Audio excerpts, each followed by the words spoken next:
ሰላም ሰላም ውድ ቤተሰቦቼ እንደምን አላችሁ? እንደምስኪን ሰዓት ደረሳችሁ። ውድ ቤተሰቦቼ ዛሬ ቆይታችን የተለያዩ ቪዲዮዎችን እንመለከታለን። የሚያነቁ የሚያበረታቱ መንፈሳዊነታችንን ከፍ የሚያደርጉ ትምህርቶችን አዘጋጅቻለሁ። እስከ ፕሮግራሙ ፍጻሜ ድረስ ከኔ ጋር ከቆያችሁ ብዙ ነገር እንማማራለን። በቀጥታ ወደ ቪዲዮ እንሄዳለን።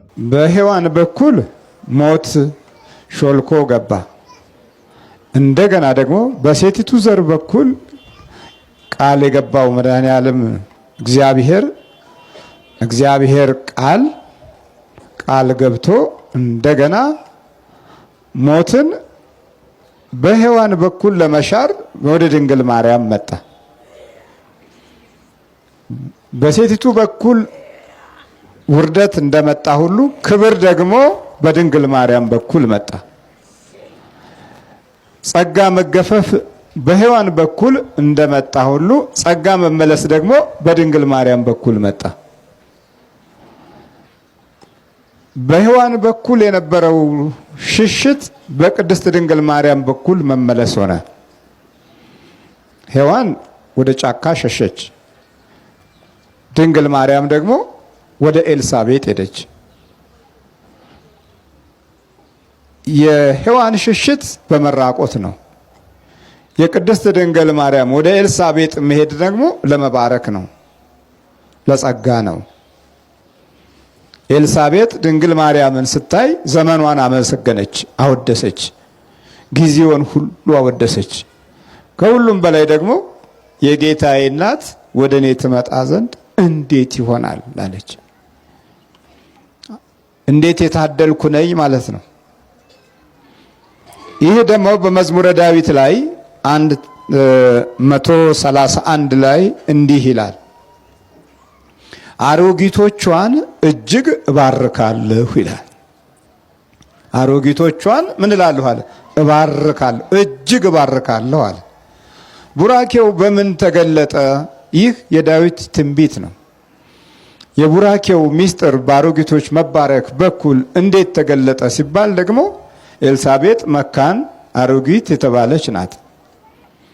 የታላቁ ካህን የዘካርያስ ሚስት ልጅ አልባ ትውልድ አልባ ነገ ተተኪ የሌላት ናት። ሆኖም ግን አንድ ታላቅ ምስራች በቅዱስ ገብርኤል በኩል ደርሷቸው በማህፀኗ ውስጥ የ6 ወር ጽንስ አለ። ይሄ ጽንስ የአሮጊት ጽንስ ነው። ግን ከልዑል እግዚአብሔር አምላክ ዘንድ ሲታይ አሮጊቶቿን እጅግ እባርካለሁ። አሮጊቶቿ የጽዮን አሮጊቶች ወይም ደግሞ የኢየሩሳሌም አሮጊቶች ሁሉ ስም የሚባረኩበትን ስም የሚያገኙበት ኃይል አገኙ። ቆይ እግዚአብሔር ለዘላለም የተመሰገነ ሃሌሉያ የሚባል ኤልሻዳይ ነው። ይሄ ፈጣሪ ነው፣ አምላክ ነው።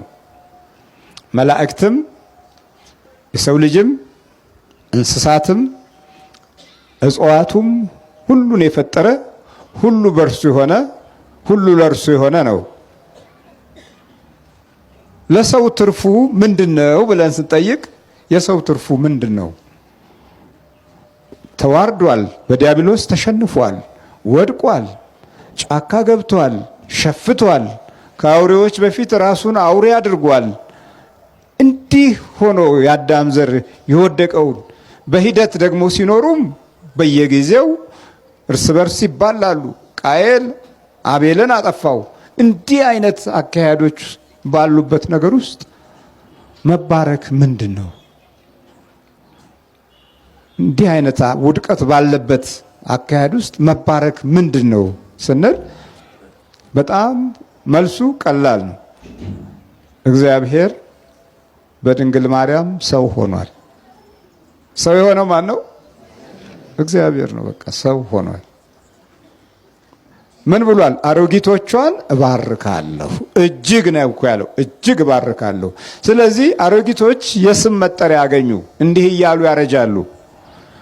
በሴቶች በኩል ችግራችንን፣ ሞታችንን፣ ውርደታችንን ያጠፋሽልን ድንግል ሆይ ይላሉ። አንቺን መምጫ፣ አንቺን መኖሪያ፣ አንቺን መዋሃጃ አድርጎ በስጋ የተገለጠ ጌታ በአንቺ ዘንድ የከበረ ነው። እኛም ይህንን እናከብረዋለን፣ ስምሽንም እንወዳለን፣ የእኛ የሕይወት ተወካይ ነሺ ብለው ያመሰግናሉ። ስለዚህ አሮጊቶቿን ምን አለ? እጅግ እባርካለሁ አለ። እድሜ ልካቸውን የሚጠሯት ስም አገኙ፣ የሚጠሩት ልጅ ደግሞ አገኙ። ልጅ ተባለ። በልጅነት ዘመን በልጅነት ጊዜ ወደ ሰማይ ከፍ ከፍ አለ። ልጅ እንደተባለ አረገ። ሽማግሌ ሳይሆን ልጅ ሆኖ፣ ስለዚህ ልጇ የሕይወታችን አካል ሆነ ማለት ነው። አሮጊቶቿ የሚባረኩበት መንገድ አገኙ። አሮጊቶቿን እባርካለሁ። የተስፋው ቃል ፍጻሜ ሲመጣ ቅድስት ድንግል ማርያም ወደ ኤልሳቤጥ ሄደች። እንዲህ አለች፣ አንቺ ሰላም ስትይኝ በኤልሳቤጥ ውስጥ ደል የሉቃስ ወንጌል መንፈስ ቅዱስ ሞላባት ይላል። በሐዋርያት ጊዜ የጰራቅሊጦስ ከሰማያት ሰማያት ሳይመጣ ሳይወርድ የመጀመሪያው የአዲስ ኪዳን መንፈስ ቅዱስ ሀ ብሎ የጀመረው ከቅድስት ድንግል ማርያም ወደ ኤልሳቤጥ የሄደው ነው። ያ መንፈስ ቅዱስ ያረፈበት ቤተሰብ ደግሞ ኢየሱስ ክርስቶስን ለማጥመቅ በቃ። የኢየሱስ ክርስቶስ አጥማቂ ሆነ። መንፈስ ቅዱስን ከማገኘ ከቅድስት ድንግል ማርያም አገኘ። መንፈስ ቅዱስ ሞላበት። ከዛም እናትየዋ እንዲህ ብላ መሰከረች፣ የሰላምታሽ ድምፅ በሰማው ጊዜ ጽንሱ በማህፀኔ ውስጥ ዘለለ አለች። የጌታዬ እናት አለች። የሚገርም ነው። የጌታዬ እናት፣ የፈጣሪዬ እናት፣ የአምላኬ እናት አለ። ጽንሱ በማህፀን ውስጥ በሚዘልበት ጊዜ የአዳም ሕይወት፣ የሔዋን ሕይወት፣ የበረከት ጅማሬ፣ የነጻነትና ከዲያብሎስ እስራት የመውጣት መንገድ ሚስጥሩ ብቅ ያለው በድንግል ማርያምና በኤልሳቤጥ መካከል ባለው ግንኙነት ውስጥ ነው። ለአዲሱ ትውልድ በማህፀን ውስጥ ልዩ ደስታ አገኘት። ጽንሱ በማህፀን ውስጥ ዘለለ። ሰላምታዋ ከማህፀን ጀምሮ የሚባርክ ሆነ ማለት። ስለዚህ በሰላምታዋ ብቻ እንደዚህ ከሆነ በአማላጅነቷ ደግሞ እንዴት አይረዳንም?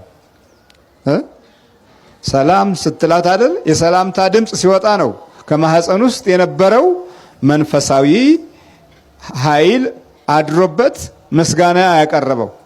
ይህ ምስጋና ማቅረብ ደግሞ ለኤልሳቤጥ ብቻ የሚሰማ አልነበረም። ለሰው ልጆች ሁሉ የሕይወት ምስጢር የመዳን ጉዞም ትርጉም የማሳያ ወቅት ስለነበረ ጽንሱ በማህፀን ውስጥ ዘለለ ብላ መሰከረች። ይሄ የዘለለው ልጅ ተወልዶ ካደገ በኋላ የሰራውን ስራ ስታዩ ደግሞ መባረክ ከማህፀን ጀምሮ ስር ሊሰድ እንደሚችል እንገነዘባለን። የስሟ ክብርና ኃይል ከሕይወት ታሪክ ጋር የማይለያይ ይሆናል። አይለያይም። እኛ ኢትዮጵያውያን ከሌላው ዓለም በጣም በበረከት ውስጥ እስካሁን በእምነት የቆየ ነው።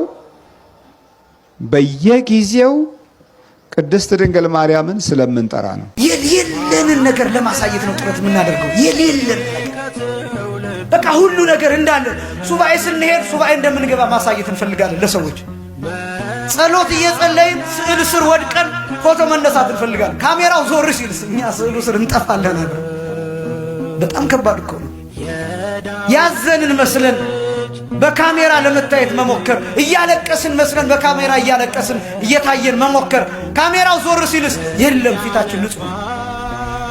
ስለዚህ ምንድነው የሚያደርገን? ዘመናዊነቱ ግብዝ እንድንሆን ያደርገን። ይሄ ብቻም አይደለም፣ ወደፊት ማህበራዊ ህይወቶች ይቀራሉ። ወደፊት ሰርግ በዲጂታል ዓለም ይሆናል። ይሄን ታውቃላችሁ። ሙሽራው ኢትዮጵያ ሆኖ ሙሽራይቱ አሜሪካ ሆኖ ይጋባሉ። እሱ አዛው ነው።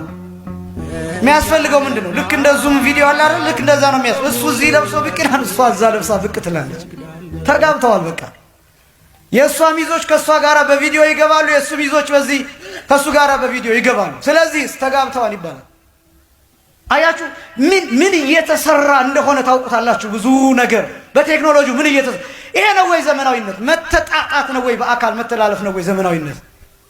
ምንድነው እያደረገን ያለው? ምንድነው እያመጣ ወደፊት እንዳንቀባበር ያደርጋል። ለምሳሌ አንዱ ወንድሙ እዚህ ቢሞት እሱ አሜሪካ ሆኖ እዛ ሆኖ ይቀብረዋል። በምን? በቪዲዮ። ሰውየው ጉድጓድ ሲገባ ሲቀበር እያየ እሱ እዛ ሆኖ ጋቢ ደርቦ ያለቅሳል።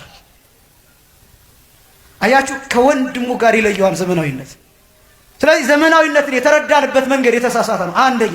ሁለተኛ ስልጣኔ ወይ ደግሞ ሲቪላይዜሽን የሚባለው ደግሞ ከዘመናዊነት በተለየ መንገድ ስልጣኔ ማለት የሰው ልጅ በተፈጥሮ ላይ ሲሰለጥን እንጂ ተፈጥሮ በሰው ልጅ ላይ ሲሰለጥን ማለት አይደለም። በደንብ ስሙ። ለምሳሌ ስልካችሁ እናንተ ላይ ሲሰለጥን ሳይሆን እናንተ ስልካችሁ ላይ ስትሰለጥኑ፣ እናንተ ቴክኖሎጂው ላይ ስትሰለጥኑ ነው ሲቪላይዜሽን የሚባለው፣ ስልጣኔ የሚባለው፣ ማወቅ የሚባለው፣ ዕውቀት የሚባለው እሱ ነው። ስልካችሁን ካዘዛችሁ፣ ቅድም እንዳልናችሁ ለምትፈልጉት ዓላማ ብቻ ከተጠቀማችሁት እናንተ ስልካችሁ ላይ ሰልጥናችኋል። ስልካችሁ ግን እናንተን ሳትፈልጉት ቪዲዮ እንድታዩ እያደረጋችሁ ከሆነ ስልኩ እናንተ ላይ ሰልጥኗል። ስልኩ የሰለጠነ ነው፣ እናንተ ደግሞ ፋራ ናችሁ ማለት ነው በዘመኑ አነጋገር። አያችሁ ቴክኖሎጂው ሰልጥኗል፣ ቴክኖሎጂው የሰለጠነ ነው፣ እናንተ ግን ገና ናችሁ ማለት ነው። ሰው መጠጥ ከሰለጠነበት፣ ተፈጥሮ ከሰለጠነበት፣ የሰው ልጅ እኮ አይምሮ በጣም ምጡቅ ረቂቅ ሆኖ ነው የተፈጠረው። እና ፍጥረታት ላይ ያለንን ስልጣኔ እሱ ነው ስልጣኔ የሚባለው። አባቶቻችን ይህን ይገልጡታል። ዘመናዊነትን ደግሞ የሚባለው በአባቶቻችን ትርጉም በዘመናት የማያረጅ እግዚአብሔርን እያመለኩ መኖር ነው። ሁልጊዜ አዲስ የሆነውን ስርዓት፣ ሁልጊዜ አዲስ የሆነውን ክርስቶስን፣ ሁልጊዜ አዲስ የሆነውን የክርስቶስን ስጋና ደም፣ ሁልጊዜ አዲስ የሆነውን የቤተክርስቲያን ስርዓት፣ ሁልጊዜ ዓለምን አዲስ የሚያደርገውን ክህነት እሱን ነው። ሁልጊዜ በንስሐ አዲስ መሆን።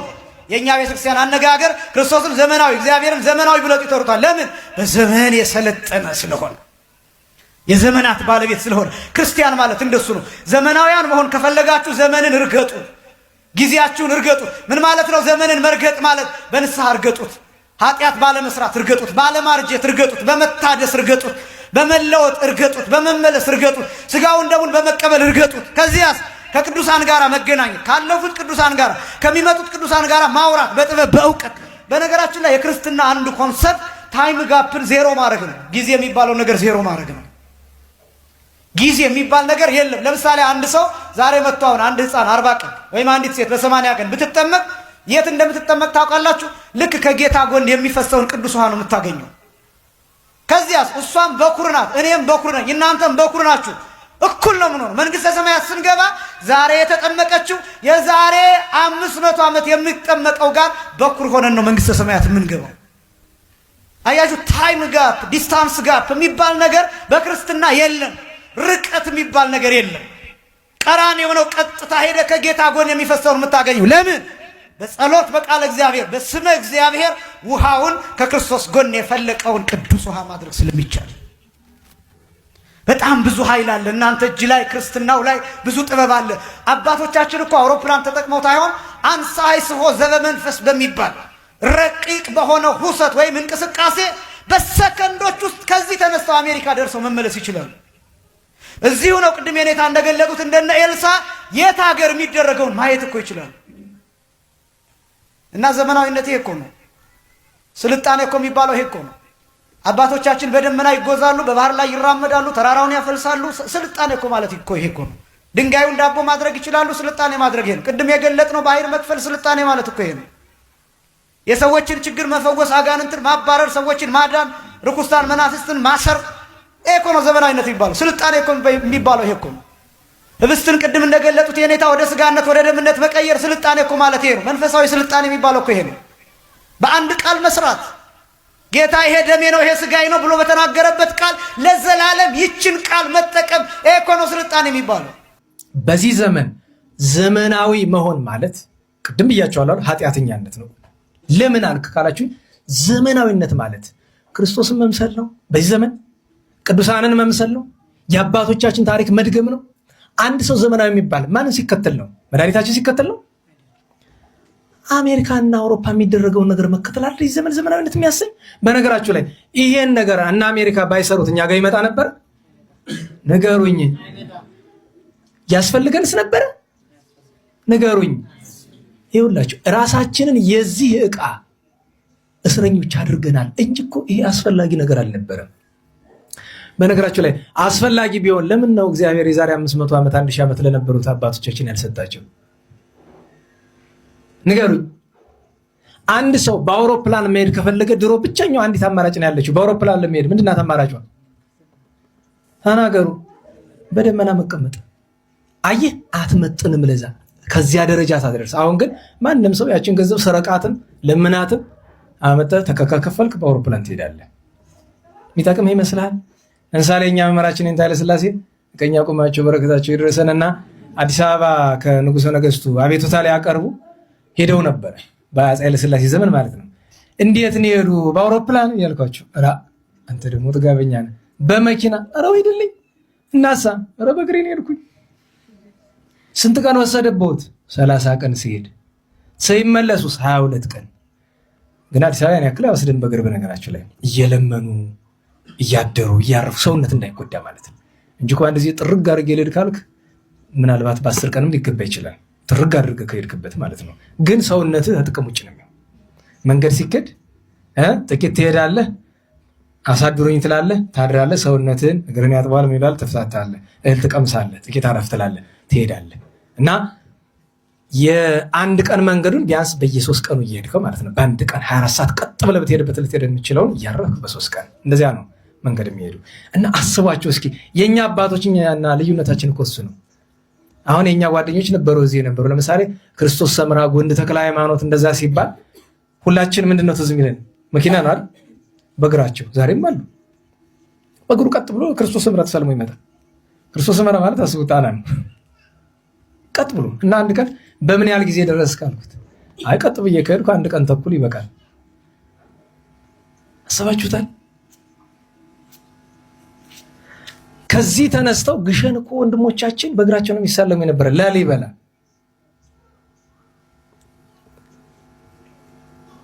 አውቃለሁ ምለው ነገር አይጣፍጥም ለአንዳንድ ሰው። ለምን ይመስላችኋል? እስረኛ ነን፣ የአውሮፕላን እስረኛ ነን፣ የመኪና እስረኛ እንኳን ሌላ ይቅርና ነው። ባለባጃጅ አሁን ሞልቷል እዚህ ሁሉ በዚህ ቤት ባጃጅ የሌለው የለም። እና አስባችሁታል? ከዚች ቢቀር እኔ ይገርመኛል። እኔ ራሱ ለምሳሌ ከዚህ ተነስቼ ወልደ ነጎድጓድ 1 ኪሎ ሜትር በባጃጅ ቂርቆስ በባጃጅ የቀረኝ ባታ በባጃጅ መምጣት እና ሚካኤል መጨረሻ ደግሞ እዚችው አንድ አስፋልት ነው የምትለየና አይደል? በባጃጅ ሁሉ ነገር ጥሩ ነው፣ ያስኬዳል። እስረኞች ሆነናል። እኛ እኮ የክርስትና ሃይማኖት እውነት ነው የምንለው ሞትን ያሸነፈ አምላክ ስለመሰረተው። የኛ ሃይማኖት የተመሰረተው ሞት ባሸነፋቸው መቃብር ይዞ ባስቀራቸው ሰዎች አይደሉም። የየትኛውም ከክርስትና ውጭ ያለ ሃይማኖት መስራቹ በመቃብር ስር ነው። መቃብራቸው ነው ከታወቀ የሚጎበኘው። ወዳጅ ባዶ መቃብር የሚያስጎበኘው ክርስትና ብቻ ነው። ለምን? መስራቹ ከመቃብር በላይ ነው። ሞትን ጠቅጥቆ የተነሳ አምላክ ነው። ስለዚህ ሞትን ድል ያደረገ ስለሆነ የተናገረው ነገር ሁሉ ይታመናል። እንዴ ከባዱን ፈተና አልፏል። እንዴው ፈተና ሳያልፉ ቢያወሩ ምን እውነት ይሁን ውሸት በምን ይረጋገጣል? ስለዚህ ጌታችን ከመስቀሉ ያልወረደው በመስቀሉ ሞትን ተቀብሎ የእግዚአብሔር ልጅነቱን ከመስቀል በመውረድና ከመከራ በመሸሽ ሳይሆን መከራን ሁሉ ተቀብሎ ከዛ ባሻገር በሆነ በትንሣኤው ኃይሉ የእግዚአብሔር ልጅነቱን ለመግለጥ ስለፈለገ መድኃኒታችን ኢየሱስ ክርስቶስ በእውነትም በመስቀል ላይ ባይሞትና በሞቱ ሞትን ድል ባያደርገው ትንሣኤውን በሞት ላይ በማሳየት የትንሣኤውን ኃይል በሞት ላይ በማሳየት በትንሣኤው ባይገለጥ ኖሮ አፋችንን ሞልተን የእግዚአብሔር ልጅ ነው አምላክ ነው ለማለት ከባድ ሊሆን ይችል ነበር። በምን ተረጋገጠ ይባላል?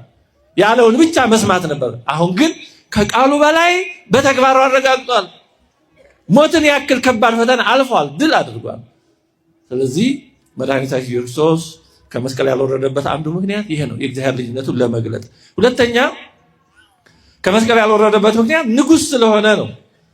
ኢየሱስ ክርስቶስ አምላካችን ንጉሥ ስለሆነ ንጉሥ መሆኑን በተግባር ለማረጋገጥ መስቀል ዙፋኑ ነው። አንድ ንጉሥ ከዙፋኑ ዝም ብሎ አይወርድም። እባክህ ውረድልን ስላሉት አይወርድም። የሚሰራውን ሰርቶ ነው ከመስቀል የሚወርደው። ታዲያ ንጉሥ በመስቀሉ ማነው? ንጉሥ በዙፋኑ ምን ያደርጋል ካል በዙፋኑ ላይ ያለ ንጉሥ የሚያከብረውን ያከብራል፣ የሚሾመውን ይሾማል፣ የሚቀጣውን ይቀጣል፣ ፍርድ ይፈጽማል፣ ፍትርት ያደርጋል። በሱ እንግዲህ ፍትርት በሚለው መድኃኒታችን ኢየሱስ ክርስቶስን በመስቀል ላይ አላግባብ በሰዎች ላይ የነገሰ ሐሰተኛ አጭበርባሪ አስመሳይ ዲያብሎስን ሽሮታል።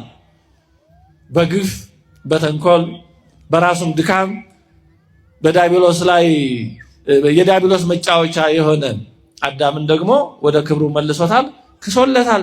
ስለዚህ ጌታችን በመስቀል ላይ ይህንን ፍርድ ሳይፈርድ አዳምን ሳይሾም ሳይክስ ዲያብሎስን ደግሞ ሳያዋርድ ሳይሽር ከመስቀሉ ከዙፋኑ አይወርድም።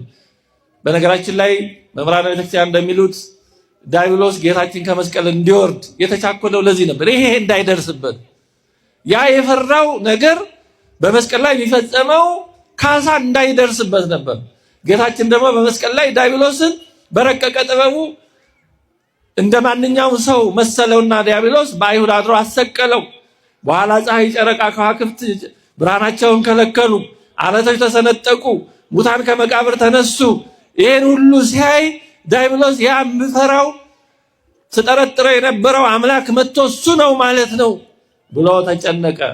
ግን ቀድሞ እንደ ማንኛውም ፍጡር መስሎት ነፍሱን ከስጋ ለይቶ ወደ ሲኦል ለማውረድ ቀርቦ ስለነበረ ጌታችን ያን ጊዜ እንደ ፍጹም ሰውነቱ በመስቀል ላይ ቢሰቀልም አምላክ ነውና በአምላክነቱ ያ አንድ ክርስቶስ ነው።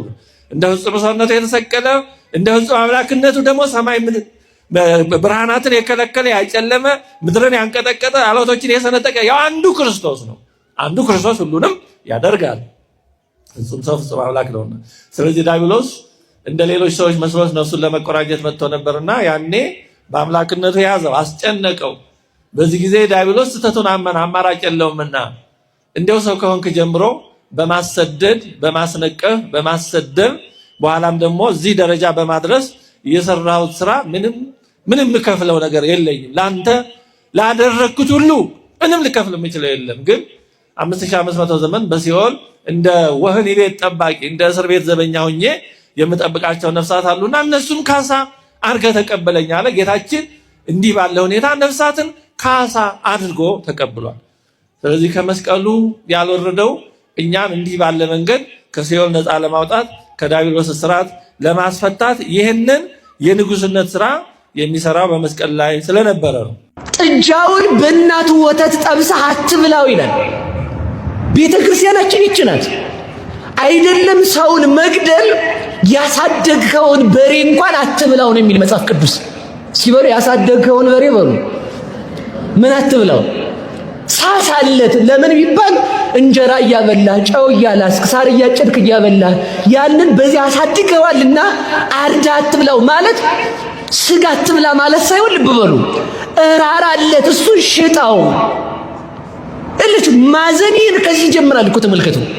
እንዲህ ብላ የምታስተምር ቤተ ክርስቲያን ወደ ኋላ ተጥላ ነው ሰው እንደ ድመት መብላት የተጀመረው ሀገራችን ላይ።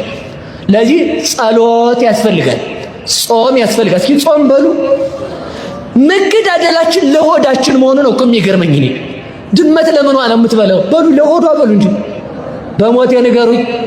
ሰው ሊጸድቅ ነው የሚገዳደለው? ለሆዱ ነው። ተመልከቱ፣ ሆድ ያልፋል፣ ሁሉም ያልፋል። የማያልፍ እግዚአብሔርን በመገዳደል አንተው። መድኃኔዓለም ለሀገራችን ሰላም ያድልልን። ሆድ በሉ ሁላችሁ። ያልፋል፣ መብል ያልፋል። ሆድ ምን ይላል? በሞቴ ሁለት እያልኩ ላድር ነው መሰለኝ። ይሄን ተናግሬ ጨረስኩ። ይሄን ደቂቃ ይበሉኝ። አንድ ሺህ እና ምንድነው ሆድ ልብስን ያስገፍፋል። ማን እንደተገፈፈ? አዳም እንደተገፈፈ። አቤት ሰው ሊበላ ሲል ጥቅሱ፣ አቤት ጥቅስ ይንጓጓል። እንደዛ ሰፈር ጥቅስ እግዚአብሔር ምን በላ አይልም። እስኪበል መልስልኝ። አዳምን ምን በላ ብሎ አይደል ያስወጣው? ምን በላ ይላል። እንኳን ምን በላ ጊዜ ምን ለበስክም ይላል እግዚአብሔር። ጥቃት እንደው በሞት ያፈርሰውን። እናታችን ለትንሽ ነገር አታስብልንም? በሞቴ ንገሩኝ። ሲያውን ጥፍሬም ቢያመኝ እናቴ አታስብም?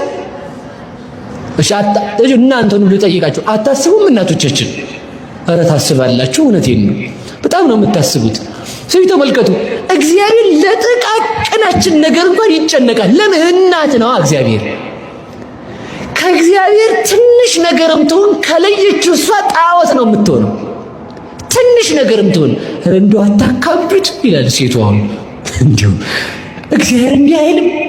ኧረ ተው በስተው እግዚአብሔር ምን ለበስክ አይልም። ተው መብል ልብስን አስገፈፈ። መብል ከሀገር አባረረ። መብል የማይፈርስ አካልን አፈረሰ። መብል ከመላእክት አንድነት ለየ። መብል ስደተኛ አደረገ። መብል ሞትን አመጣ። መብል ሰላምን ነሳ። መብል ኃጢአትን ሁሉ አበቀለ። ይኸው አዳም በመብል ከሀገሩን ጣለ። መብል ሆድ ነው ዛሬም ሰውን አገር እያስጣለ ያለው። ተሰዳችሁ ያላችሁትን አይደለም እየተሳደው ካለሁት እምንገዳደለው ነው እያወራ ያለሁት። ስለዚህ ተመልከቱ፣ ምንድነው አሁን መድኃኒቱ ለመልበስ ምን ማለት አሁን ወደ ቀደመ ክብር ለመመለስ ምን ማለት በሉ መጾም በሉ እንጂ በሞቴ ነገር መጾም በሉ። ነነዌን ስንጾም ወዴት ነው የምንመለሰው? በእግዚአብሔር በአንድ ቀንም በሶስት ቀንም ጾም ሊመረን ይችላል። ይህን ጾም ስንጾም ከልባችን ተመልሰን ከሆነ ወደ ቀደመ ክብራችን እንመለሳለን። መብል ያመጣውን የመብል ተቃራኒው ምንድነው? መጾም ነው። በመብል የመጣውን ምንድነው? በጾም ነው። ጾም አያድንም ይባላል። እንዴት አዳ መብላት ካስኮነነ መጾም ያጸድቃል ማለት ነው። መጾም ልብስን ያለብሳል። መጾም ሰላም ይሰጣል። ይኸውላችሁ ስንጾም እንደ ዳንኤል ምስጢር ይገለጥልናል። ስንጾም አዳም በልቶ ሞተ። እስኪ በሉ አዳም በሉ በልቶ ሞተ። ዕብራውያን ምዕራፍ 11 ቁጥር 3 ላይ ሄኖክ ከዓይነ ሞት ተሰወረ ይላል። እስኪ በሉ ሄኖክ በሉ ከዓይነ ሞት ተሰወረ። ከሞት ማምለጥ ትፈልጋላችሁ? አዎ በሉ እንጂ። ኧረ በሞት የነገሩኝ። እሳት ከሰማይ ወርዶ እንደ ነነዌ ሰዎች እንዳይበላን ትፈልጋላችሁ? በሉ ንገሩኝ እንጂ። ምንድነው መድኃኒቱ? ጾም። ያው አዳም በልቶ ቢሞት ሄኖክ ሆዱን ቢገዛ ምን አለ? እስከ ዛሬ አልሞተም። ክርስቶስ እስከሚመጣ ሄኖክ አይሞትም። ለምን? ወእምቅድመ ዝንቱ ነገር ተከብተ ሄኖክ በኀበ አልቦ ዘኢመረ። ሄኖክ አስቀድሞ ተሰወረ። ለምን? ሆዱን ገዝቷልና። ሆዱን የገዛ ሰው መብቃት ይችላል። ልብ ብላችሁ ስሙ። ወደ ሰማይ ለመውጣት ሸክም ማቅለል ነው። ፌስታልን ወይንም ወረቀትን ነፋስ የሚያነሳት ምን ስትል ነው? ስትቀለው ነው። ሆዱን ያቀለለ ሰው ወደ ሰማይ ለማድረግ ይችላል። ሆዳችንን እንድናቀል መድኃኔዓለም ይርዳን። በሚያልፈው ተረጋጉ። ጨረስ። እግዚአብሔር በሉ ሁላችሁም ንገሩኝ። ሁሉንም በሉ ንገሩኝ እንጂ ያሳልፋል። እግዚአብሔር ስንቱን ያሳልፋል? መጾም ማንን ያስመስላል? ስለዚህ ሆዳችንም ያልፋል። ማን እንዳያልፍብን መትጋት እግዚአብሔር። የልደት ዕለት ራሱ ሌሊት ነው መላእክት ለእረኞች የተገለጡት። ለምን? እስኪ ለምን በሉ እንጂ ምን ማለት ነው? በሚበሉበት ሰዓት ሳይሆን ጾም በነበሩበት ሰዓት ነው የተገለጠው። ለምን? መጾም መልአክ እንዲገለጥ ያደርጋል። እግዚአብሔር ጾመን ሰላም እንድናገኝ መድኃኔዓለም ይርዳን።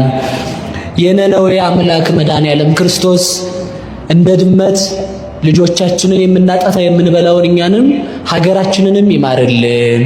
ነነዌን የማራት በ3 ቀን ጾም ነው።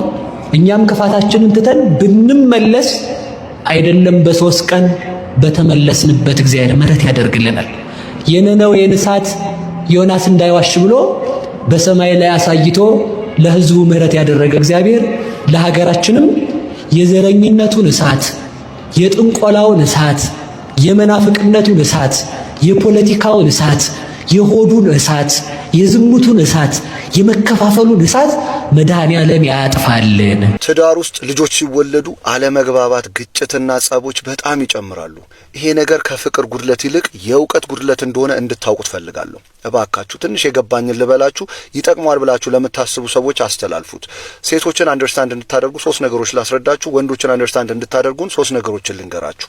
የመጀመሪያው ሴቶች በእርግዝና ጊዜ ኤስትሮጅንና ፕሮጀስትሮን የሚባሉ ሆርሞኖች በጣም ይጨምራል፣ ሲወልዱ ይቀንሳል። ያ መቀነስ የሚያመጣው ለውጥ ሙዳቸው ስዊንግ እንዲያደርግ ያደርጋል። ኢሪታብል ያደርጋቸዋል፣ ኤንግዛይቲ ያጠቃቸዋል፣ ፖስትፓርተም ዲፕሬሽን የሚባለው ነገር ውስጥ ይገባሉ። ምን ማለት ነው? ጸባያቸው ይዋዥቃል፣ በጣም ነጭናጭ ያደርጋቸዋል፣ ስጋት ያጠቃቸዋል። ልጅ ከወለዱ በኋላ የሚገቡበት ከባድ የሆነ ድብርት ውስጥ ሊገቡ ይችላሉ። ይህን ነገር አንደርስታንድ ማድረግ ኃላፊነትም ግዴታም አለብን።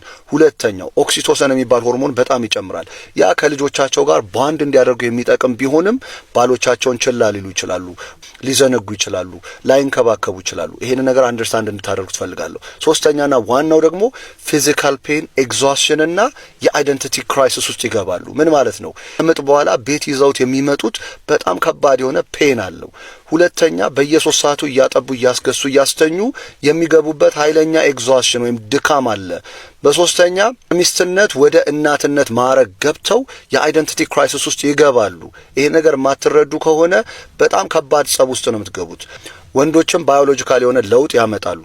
ከልጅ በኋላ የወንድ ቴስቶስትሮን በጣም ይቀንሳል። ቴስቶስትሮናችን ሲቀንስ የሴክስ ድራይቫችን ወይም ፍላጎታችን በጣም ይቀንሳል። ነገር የሚሆነው ከልጆቻችን ከሚስቶቻችን ጋር እንድንቀራረብ እንድንዋደድ ያለ ፍላጎት እንድንኖር የሚረዳ ቢሆንም ኮንፊውዥን ይፈጥርብናል፣ ግራ መጋባትን ይፈጥርብናል። እግረ መንገዱን በጣም ሴንሲቲቭ ያደርገናል። በትንሹ የምንቆጣ ሰዎች ልንሆን እንችላለን። በሁለተኛ ብዙ ጥናት ያልተደረገው ፓተርናል ፖስትፓርተም ዲፕሬሽን የሚባል ነገር አለ። ይሄ አባቶችም ከልጅ በኋላ የሚገቡበት ከባድ የሆነ ድብርት አለ። ይሄን ነገር የማታውቁ ከሆነ በጣም ቁጡ ልንሆን እንችላለን። አቮይድ እናደርጋለን፣ ብዙ ነገሮችን እንሸሻለን፣ እናመልጣለን፣ ስራ ልንል እንችላለን። ይሄ ነገር ማትረዱም ከሆነ ከባድ የሆነ ችግር ነው። በሶስተኛው ሴት ልጅ በሆዷ ስታረግዝ ወንድ ልጅ በአይምሮ ነው የሚያረግዘው። ይሄ በጣም ትክክለኛው ነገር እንደሆነ ሴቶች እንድትረዱ ትፈልጋለሁ። ምክንያቱም ወንድ ልጅ እንደ አባት ብቁ መሆን ይፈልጋል፣ እንደ ባል ሰፖርት ማድረግ ይፈልጋል፣ እንደ ወንድ ብዙ ኃላፊነቶችን መወጣት ይፈልጋል። እነዚህ ነገሮች ጭንቅላታችን ላይ ውጥረት ነው የሚያመጡት። የፋይናንሻል ስትረሱ በአሁኑ ሰዓት ልጆቻችን ከማንም እንዳያንሱ ብዙ ነገር የሚፈልጉት ብቻ ሳይሆን የሚፈልጉትን ሁሉ ማድረግ እንፈልጋለን። በዚህ ጊዜ እንደ አባት እንደ ባል እንደ ወንድ መወጣት ያለብን ነገሮች ብዙ ናቸውና እነዚህ ነገሮች ለመወጣት ጭንቅላታችን ከባድ የሆነ ውጥረቱ ሲገባ አላስፈላጊ የሆነ ስቴት ውስጥ ልንገባ እንችላለን። ይሄ ነገር የጊዜ ጉዳይ ነው። የባዮሎጂ የሳይኮሎጂና የአይደንቲቲ ጉዳይ ነው። እርስ በርስ ከመጣላት ይልቅ እርስ በርስ መተዋወቅና መጠናናት ነው ያለብን። ይሄ በጊዜ የሚቀር የሚለወጥ ነገር እንደሆነ ማወቅ መቻል አለብን። ሌላ ዋናው ችግራችን የኮሚኒኬሽን ስኪላችን ዜሮ ነው። የመነጋገር፣ የመግባባት፣ የመደማመጥ ነገሮችን የማስረዳትና የመረዳት ችሎታችን በጣም ያነሰ ነው። ሁላችንም የራሳችን የሆነ ፍርሃት ሊኖርን ይችላል፣ ፍላጎቶች ሊኖሩን ይችላሉ፣ የአባትነት የእናትነት ፍልስፍናዎች ሊኖሩን ይችላሉ።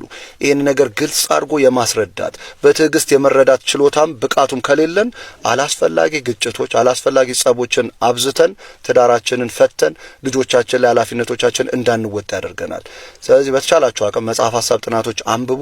ብዙ ሰው ጋር እንዲደርስ ላይክ አድርጉ፣ ኮሜንት አድርጉ፣ ፎሎ አድርጉ እያልክ ማስታወስ አለብህ ስለተባልኩኝ እንግዲህ በተቻለኝ አቅም ላስታውሳችሁ። ስላዳመጣችሁን ከልብ አመሰግናለሁ። ላስተማሩን፣ ለመከሩን፣ ለገሰጹን ለአባቶቻችን ለመምህራኖቻችን በሙሉ እግዚአብሔር አምላካችን ረጅም ዕድሜ ያድልልን።